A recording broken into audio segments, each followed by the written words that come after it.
Bonjour madame. Il ne manque jamais un rendez-vous avec sa conseillère.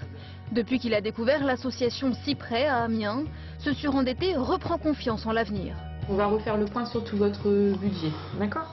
À 56 ans, cet ancien employé dans une grande surface est depuis peu confronté à des problèmes de santé.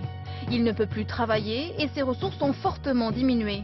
Swazik va l'aider à revoir son plan de surendettement. Vous n'avez pas de compte joint? C'est chacun un compte Voilà. Gaz, vous avez ou pas? Gaz, c'est des bouteilles. L'homme continue de payer ses dettes au détriment de ses charges courantes. Il a accumulé un mois de retard sur son loyer. Vous savez, quand on est harcelé tous les jours par des créanciers, comme quoi, c'est pas marrant. Au niveau moral, c'est pas marrant du tout. Hein. Mais aujourd'hui, avec le dossier de surendettement, il vous apporte une sécurité. Le principal, c'est vos charges. Revoir les priorités, démystifier la procédure et construire l'après-surendettement.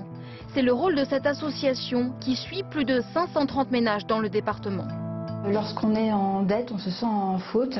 Donc il faut effectivement rassurer, déculpabiliser pour que la personne retrouve une dynamique et puis qu'elle puisse aussi après être autonome, puis je dirais suffisamment armée aussi à un moment donné pour négocier avec les créanciers et faire face aux relations qu'elle peut avoir au niveau bancaire. Mieux armée, Odile l'est depuis qu'elle est épaulée par cette antenne du Crédit municipal de Paris. À la suite d'un divorce, cette retraitée a basculé dans le surendettement. Aujourd'hui, il lui reste encore 3 ans de remboursement. Avec l'aide bénévole de cette conseillère, Odile commence enfin à voir le bout du tunnel. Maintenant, mois par mois, je sais exactement les dépenses que je vais avoir et la marge qui va me rester pour faire des choses personnelles. Garder aussi une petite enveloppe Pour les plaisirs quand même. Pour les plaisirs, voilà.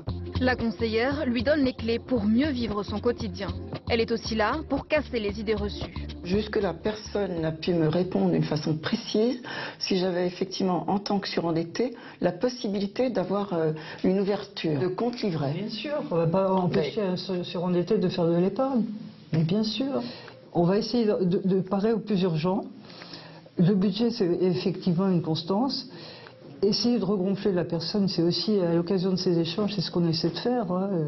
On devient une espèce de petit point d'ancrage dans sa vie, c'est très particulier. Moi, ça fait 1 an que je suis suivie par cette personne et je dois dire que j'en retrouve un équilibre total. Retrouver un équilibre et passer le cap du surendettement, c'est ce qu'enseigne l'association Bartholomé Mazurel à Lille. Ces 3 personnes suivent un atelier de coaching budgétaire. Il y a encore quelques mois, l'argent était pour eux un sujet tabou. Comme tu disais justement, ne pas ressombrer dedans. C'est une bonne chose même si c'est pas toujours facile, même si c'est pas toujours évident.